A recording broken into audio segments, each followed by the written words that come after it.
Hello guys, welcome to Solving Solutions, your number one channel where I get solutions to all your solving problems. It's nice having you in class again today. How have you been? On today's tutorial, we are going to show you how to calculate the Euclidean distance in ArcGIS Pro. Right, good. So in GIS, the Euclidean distance is the 2D flat surface straight line distance from each raster cell to the nearest source point. Now the source point we are going to use is the highway we have within this extent, that's this local government boundary. Now if we come back to our guide again, it's a special analysis tool used to calculate the straight line distance from each cell in a raster to the nearest source feature, just like a point, line or polygon. Right, good. Now it assumes a Cartesian coordinate system, that's a projected coordinate like UTM. Right, good. So if we come back here and then we try to open to the properties and then we come to source, we are going to see under the spatial reference that it's a projected coordinate system. Right, good. So for you to use this Euclidean distance tool, you need to have your data set in a projected coordinate reference system.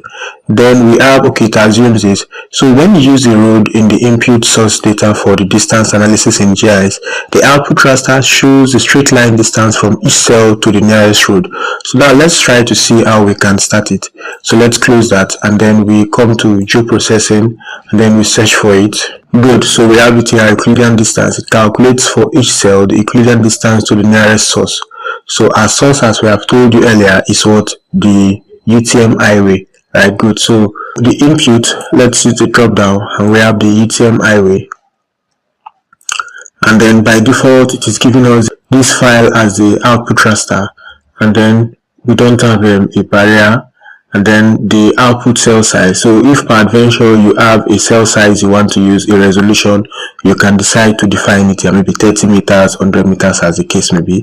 And then the distance method is actually planar. If you are going for a longer distance, you can use the geodesic. Right, good. And in all, you can always click on this to see the description about each of the tools. Right, good. Then the output direction raster will leave it blank. Output back direction raster will also leave it blank. And then we click on run.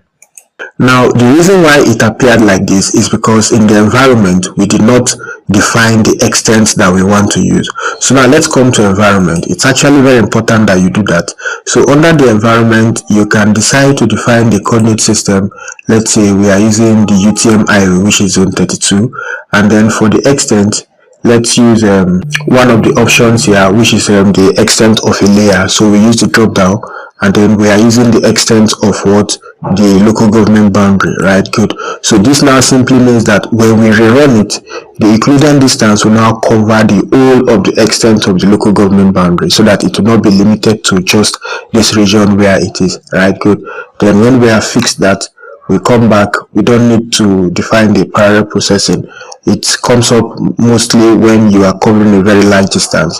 And then for the raster analysis, we click on, for the max, we are also trying to max it to what? The Asalga boundary. And then we don't need any stuff in the geodatabase. Now for the raster storage, we can also leave it the way it is. And then since we have fixed the raster analysis, the snap raster, and then we click on run.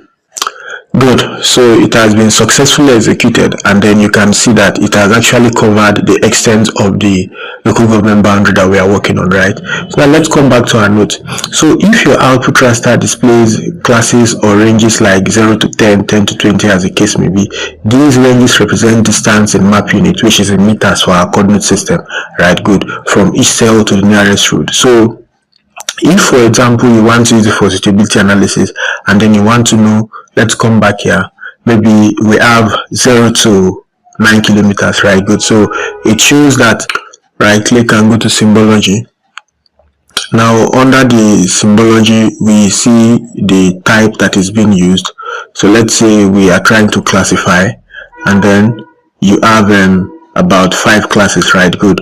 And then you have the method being used to be the natural breaks, and then you can see less than or equal to 1 kilometer, then from 1 kilometer to 2.3 kilometers, as the case may be, right? Good. Let's come back here. So when you have the output raster and displays your class or ranges like 0 to 10, as we have here, to be maybe 0 to 1 kilometer, 1 kilometer to 2, as the case may be, what they simply represent are distance in the map unit, which is in meters. So we can decide to now say, okay, if we are using it for suitability analysis, we might say areas that are around 0 to 1 kilometer of the road are very suitable for a particular analysis that we are performing. From 1 kilometer to 3 are moderately suitable, and then beyond 3 kilometers are what, less suitable, right? Good. So this distance band help you to make decision based on the closeness to the road. Now we want to reclassify. What is the essence of reclassifying? You know, we already have 0 to 1 kilometer, 1 kilometer to 2 kilometers, the case may be, right? Good. So now we can now reclassify to assign values to it. Now let's come back here. So in GIS analysis, especially suitability modeling, site selection, or risk assessment, the classification is used to simplify, standardize, and assign meaning to road distance values by grouping them into classes with relative importance or preference. Right, good. So because the road distance values are not directly useful when we want to compare or combine them, you know, when you are doing stability analysis, you need different criteria, right? Good. So this distance to road might be one of the criterion. So if you want to add all the other criteria so that you now do your weighted overlay, then you need to ensure that it is simplified, standardized, and you have assigned meaning to those raw distance data, which in this case is our own, to now help you in the GIS analysis, right? Good. So if we now come down here, by reclassifying, you convert the raw values into rank scores. So we are using 1 to 5, where we can say 5 is the most suitable and then 1 is the least suitable, right? Good. So it enables you for your weighted overlay or suitability ranking, and then it standardizes your scale using different criteria, as we have told you earlier, right? Because now let's come back here. We are going to search for a new tool called Reclassify. Good. The spatial analyst tool, and then the raster we are trying to reclassify is the Euclidean Distance one, and then we are reclassifying the values, right? Good. So as we said earlier, for the reclassification, we are having 0 to 100, that's 1 kilometer as a start. So we are giving it a value of 5 because it is most suitable. Then from 1 kilometer to 2, we give it 4, it's suitable. Then this is 3, moderately, this is 2, and then this is 1, which is what, least suitable, right? Good. So when we have done that, as we have seen earlier, we have standardized, we have simplified, and then we have assigned meaning to our raw distance data value, which we will now use for our weighted overlay in our analysis that we want to perform, right? Good. So now let's come back to the ArcGIS Pro. Having done that, we can decide to run. Good.